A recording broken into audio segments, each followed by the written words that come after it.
So, bali ganito tayo magpalit guys ng ating bladder tank guys. So, yung pressure tank natin na bladder type.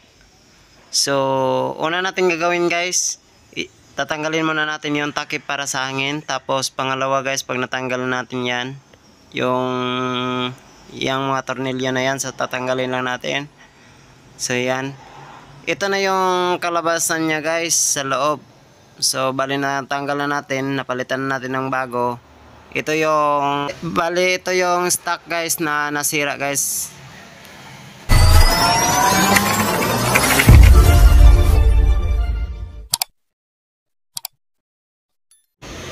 Hi guys, welcome to my channel, mga Kalaman Vlog guys. Kung bago pa lang kayo sa channel ko, please huwag kalimutang mag-like, share, and subscribe guys. So, thank you so much guys. So, ngayon guys, yung papalitan natin guys, yung i-repair natin guys, bladder tank na pressure tank, bladder type, yung may rubber sa loob guys. So, yung uunahin natin ngayon, tatanggalin guys, yung kanya mga bolt and nut guys, yung mga nut nya, tatanggalin muna natin kasi sa customer to after 1 year kasi guys. Kasi yung source pala ng tubig nila guys, kaya nakaganito guys yung problema ng ating bladder tank. Deep well yung pinagkukunan niya ng tubig guys. So deep well yung source ng customer guys. So hindi kasi advisable guys pag ganito, pag deep well guys, kung wala kang filter, ganito talaga ang mangyayari guys. So mabilis siyang mabutas yung rubber sa loob kasi may rubber to sa ilalim guys. So tatanggalin natin yan guys. Ang ginawa ng customer kasi nilagyan pa niya ng sealant yung yung kanyang bladder tank, kaya nahirapan tayong tanggalin yung takip.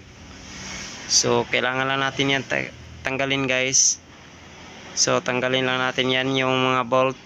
So ito na yung hitsura niya kasi ginagawa nila ng paraan, nilalagyan lang nila ng mga cotton at saka nilalagyan nila ng sealant at saka epoxy guys, kaya hirap tanggalin yung kanyang bolt kasi na sa epoxy guys. So nakadikit na siya kasi sa epoxy. So kailangan natin na tanggal ng mabuti nito, baka mabali yung ating bolt and nut. So dahan-dahanin nyo lang guys yan. So ikotin lang natin yan, tatanggalin lang natin. Kailangan talaga guys pag deep well guys, advisable talaga na lagyan nyo ng, para hindi masira yung motor nyo at saka yung pressure tank nyo, lagyan nyo ng water filter guys, yung mga filter. So lagyan nyo siya para hindi masira. So yan, tatanggalin lang.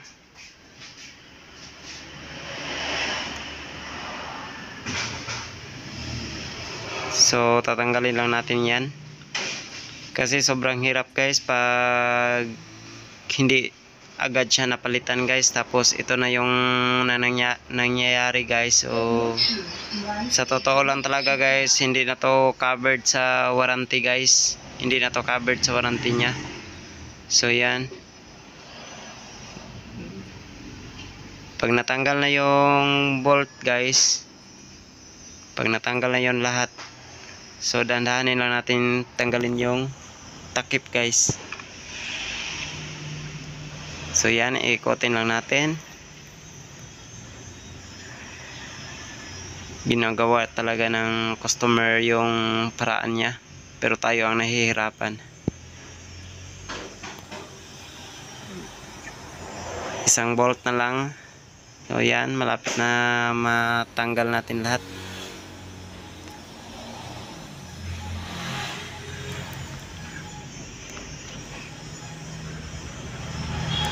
So yan guys, tanggal na lahat. So kita nyo guys, nahihirapan tayo sa pag-remove nito. So yan, plaster muna natin. So una yung gagawin guys, bago nyo tanggalin yung lahat para hindi kayo ma-injury guys, baka pumutok yung ano, baka may pressure pa sa loob. So kailangan nyo tanggalin yung sa kanyang paglalagyan ng hangin guys, yung air vent nya. So ubusin nyo talaga yan guys, yung hangin at saka yung laman sa loob na hangin at saka tubig. So yan guys, ikotin lang natin yan. So i-press lang natin, baka meron pang hangin sa loob. So yan guys, mabilis naman to palitan guys, kaso yung ginagawa ng customer, nilalagyan nila ng epoxy at saka may ano pa sila, sealant pa sila na inilagay guys. So kaya mahirap tanggalin, baka maputol yung o mayupi yung ano niya, yung kanyang cover. So yan guys, dandahanin lang natin. So malapit na natin ma-remove guys. Remove lang natin yan.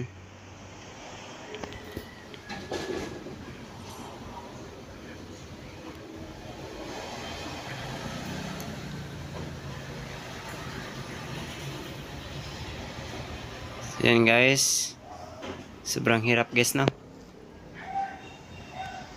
So yan, malapit na guys. So yan, so natanggal na natin. So yun yung cotton na nilagay ng customer guys. Sa totoo lang hindi yan advisable guys, kasi yung pressure tank natin manipis lang yung kanyang body guys, baka mas lalong lumala yung problema guys. So yan, tatanggalin natin lahat.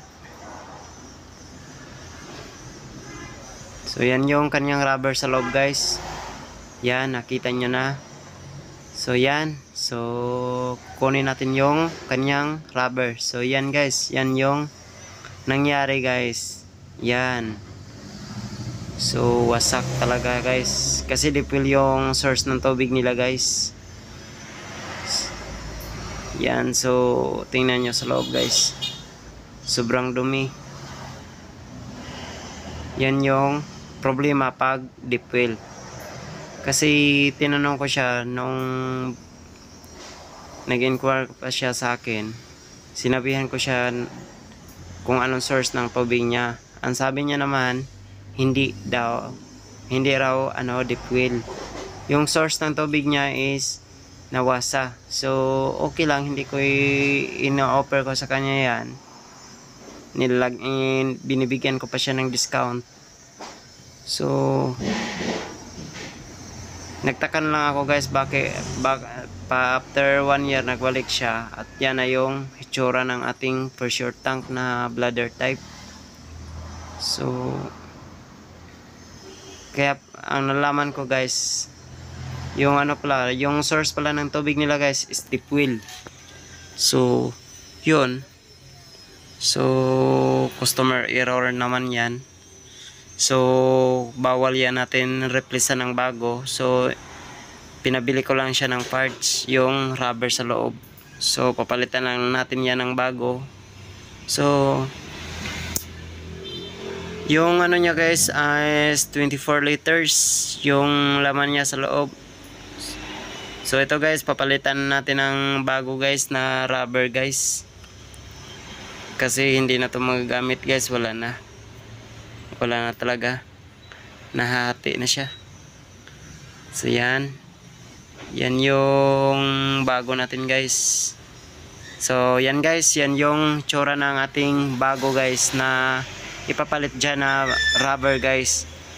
So ipapasok lang natin yan, at siguraduhin nyo guys na maayos yung pagka sa loob guys. Hindi yung yan, dapat talaga yan, ma-fix talaga yan. Bawal yung hindi maayos yung pagkabit natin sa ilalim. So dapat aayusin talaga natin yan guys.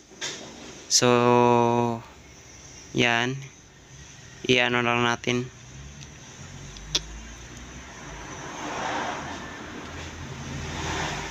So, yan guys. Yan na yung nakuha na natin yung kanyang forma guys. So, yan yung kanyang plastada guys. So, yung sa air vent niya sa likod. Yan. So, yan. Na natin. Siguraduhin natin na maayos yung pagkakabit natin para walang leak or walang hangin na lumalabas dyan, para walang palpak, para hindi palpak yung natin. So, yan guys. Yan. So, yan na yung hitsura niya guys. So, lilinisan natin yan mamaya guys, yung mga sealant at saka para plain yung pagbalik natin. So yan, lilinisan lang natin yan guys para maibalik na natin yung plate nya. So yan, so lilinisan lang natin yun guys. So yun yung sabi ko kanina guys, dapat pag ganito yung sitwasyon guys, pag deep well, kailangan nyo talaga na may water filter guys. Kasi pag wala kayong water filter guys, yung masisira nyo, una, ang bibigay doon, yung electric motor, yung water pump. Pangalawa, tangki. Kakalawangin yan. Kasi yung kahit rubber type to guys, pag mapasukan to ng ng mga bara sa loob, yung mga dumi, so may tendency kasi siya guys na mabutas ka agad. So masisira ka agad yung ating rubber, yung bladder niya sa loob. So kailangan talaga guys, yung iba nga ginagamit nila nito, meron nawasa yung source nila pero naglagay pa sila ng water filter para yung isahan lang yung gastos nyo guys, hindi pabalik-balik yung, para kung swak naman sa inyong budget, kailangan kahit isa lang lagyan nyo ng filter housing, kahit 10 inches yan o 20 inches. Kung gusto nyo palitan, pwede yung multimedia, kita nyo yung parang gasol guys. So yun yung mas maganda na ilagay nyo para mag flashing na lang kayo guys.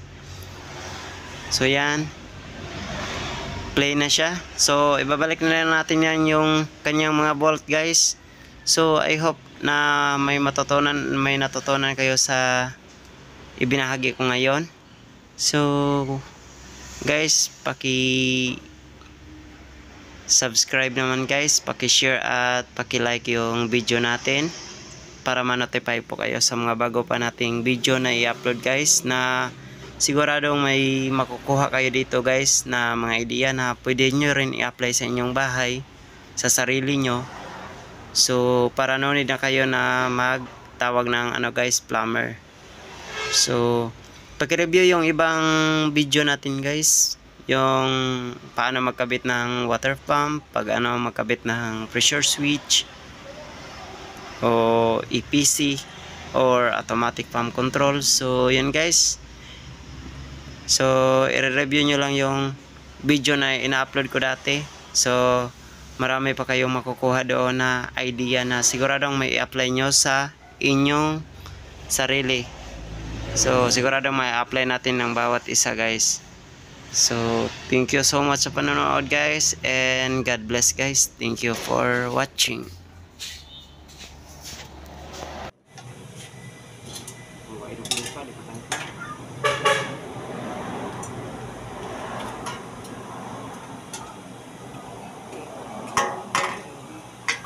Tugungan pada tubig. Ini jangan pegangin ya. Nah. No.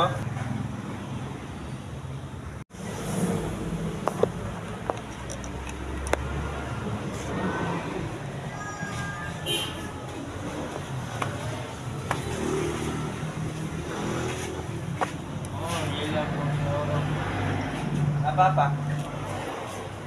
So much and God bless. Thank you for watching.